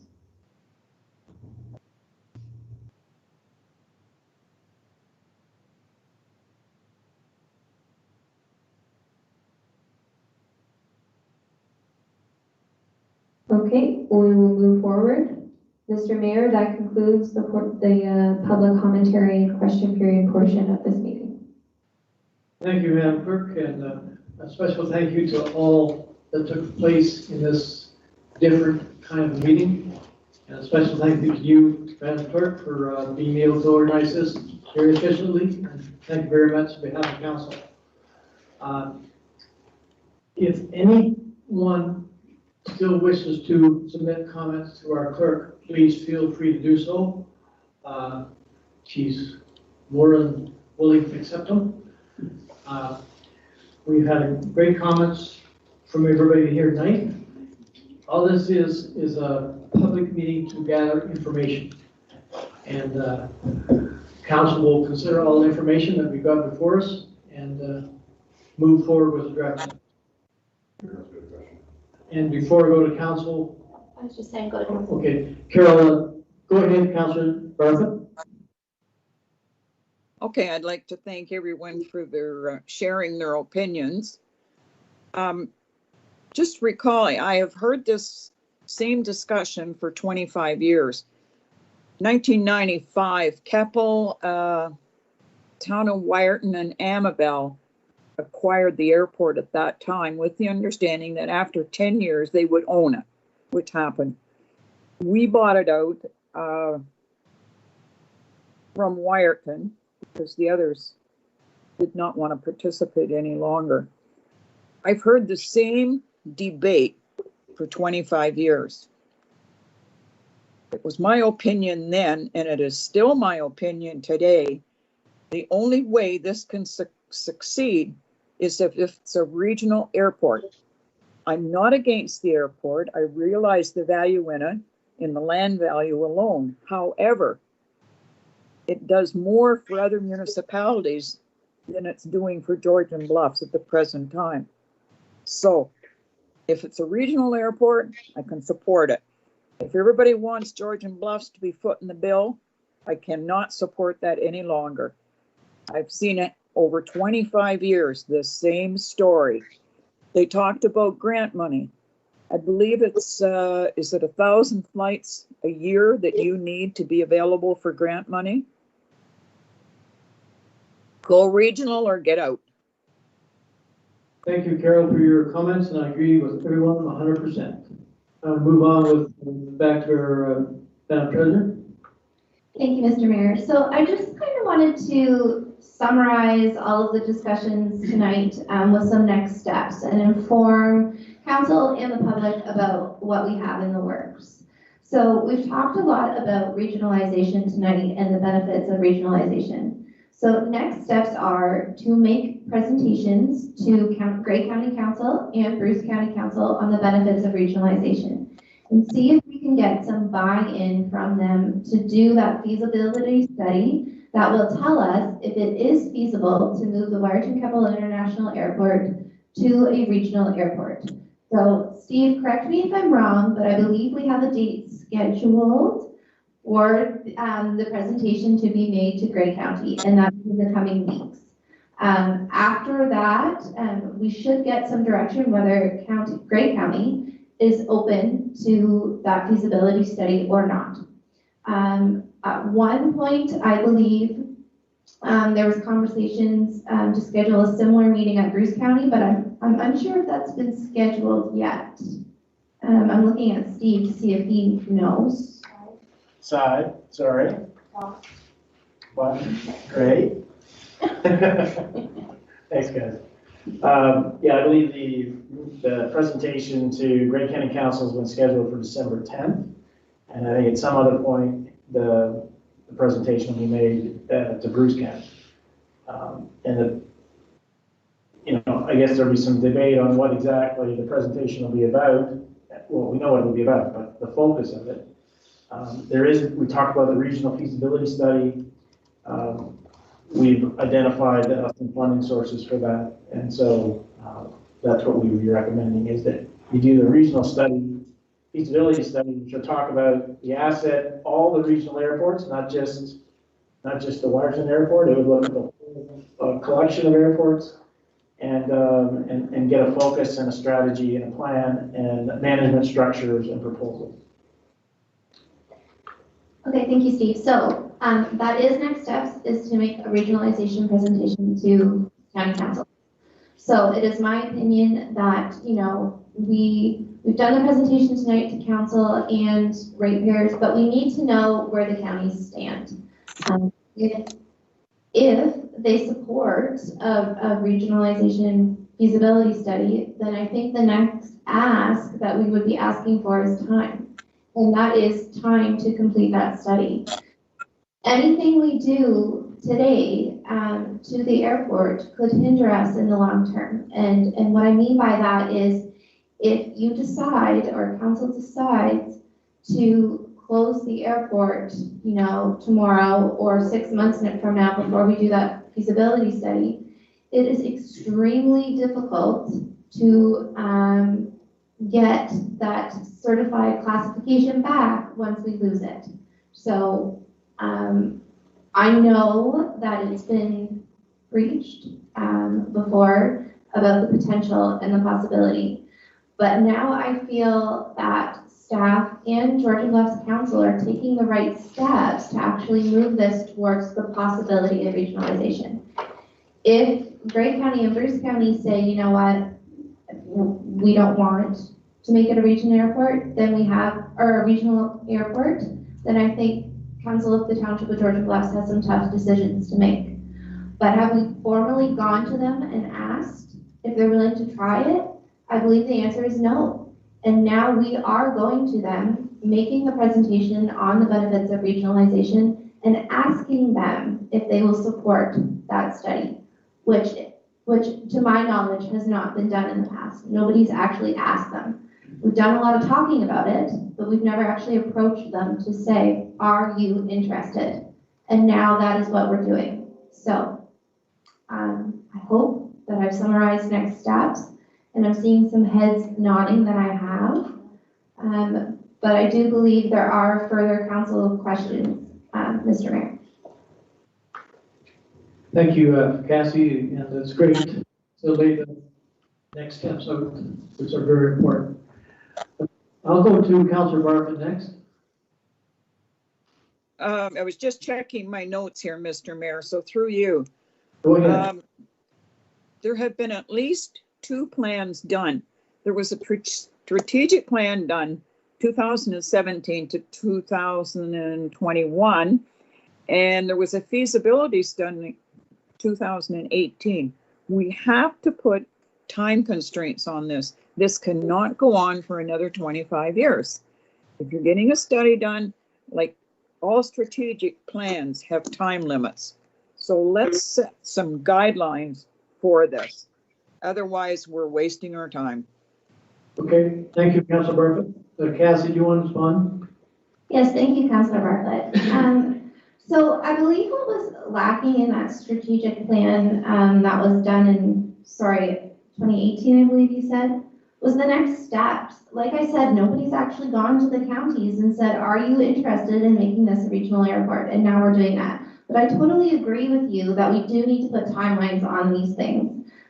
So please leave it with me to follow up when that presentation will be made to Bruce County, as we know the one for Gray County has been scheduled. And I will report back to council on when that presentation has been set. And hopefully after we have that information and hear back if they're willing to do the feasibility study, we can set some hard timelines. I heard you reference that business plan that was done back in 2017. I struggle with that business plan. I don't think that we got anything beneficial out of that plan. And, we spent a lot of money on it, but when I look at that document, there was nothing we could put into action. The recommendations of that plan were not ones that staff or council wanted to implement. And I wonder if it would be worthwhile, to show council what that plan looked like and why we didn't implement the recommendations in that plan. We can do that if you wish. And I agree 100%. It was not a very good plan. Councillor Colburn, can I see your hand up? Thank you, Mr. Mayor. I keep putting my hand up and then lowering it because I'm a little hesitant to make any further comments, because I think we've reached a point where we have some solid next steps. I would just like to say, I think we need to have some tough conversations with the counties in that they may be interested in helping support and fund a feasibility study. And that's great, but that's going to take several months. And then in the meantime, we continue to fund the operations and potential capital improvements of an airport on the shoulders of our municipality, and that I would not be okay with.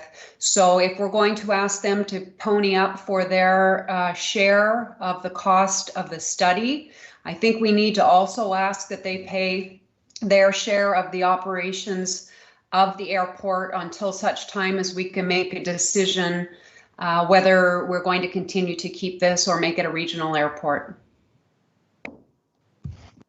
Thank you for your comments. Does any other council member have any comments? I think we have a clear-cut direction which council are telling staff that we want to proceed with presentations to Bruce County and Gray County to see if they're interested in proceeding with a feasibility study for the outlook of the airport. Am I correct, Madam Treasurer?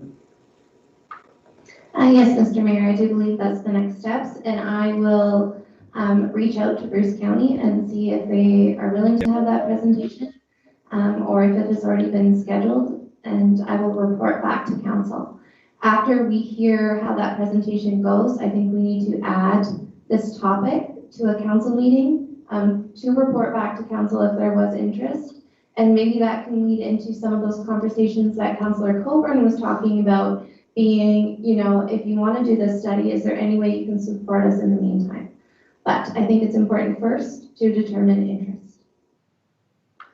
Yeah, I agree. Good comments. I think we pretty well achieved what we wanted to do here tonight, getting great participation from the public. We get a clear-cut direction where we're going to proceed now. And Madam CEO? Sorry, thank you. I just wanted to emphasize Brittany's comments earlier that if you did submit written correspondence that included a question, staff will be taking a look at that and will respond to those questions to the entirety of the group. We did have a comment from Mrs. Porter on the phone that she thought the correspondence would be read aloud tonight. So I just want to emphasize that everybody has a copy of that correspondence, council and the public, as it was published on our website. So everyone so that correspondence is available to everyone for their review. Thanks, Kathy. I really feel we get a clear-cut direction where council wants to proceed with this, and the regional airport, Grey Goose Regional Airport, is a facility I think we all want to try to get. We have a direction in place now where we can start those steps to see if it's feasible. And that is to contact both counties, see if they're interested in the feasibility study in order to achieve that. So if I see no other questions from council, again, I will thank everybody that participated in tonight's meeting. It was very good. And I would hope that you please keep watching George Plus Council and participate any way you can. We really would look forward to that. Madam Clerk, if we have no other business here tonight? Just the confirming bylaw and adjournment. Okay. Okay, I have a confirming bylaw here, the bylaw 2020-130 being a bylaw to confirm the proceedings of council on November 24, 2020. Be read at first, second, third time, finally passed, signed by the mayor and clerk, sealed and sealed the corporation, and endorsed in the bylaw book. Someone to move, put it on the floor, please. Moved by Councilor Barfoot, second by Councilor Sullivan. Is there any discussion on the motion? All in favor of the motion? It is carried. I'll ask for one more motion. Oh, Councilor Sullivan, any question? No. One more motion is to adjourn. Moved by Councilor Sullivan, second by Deputy Mayor Carleton. Is there any discussion on the motion? All in favor? We are now adjourned. Thank you, everybody.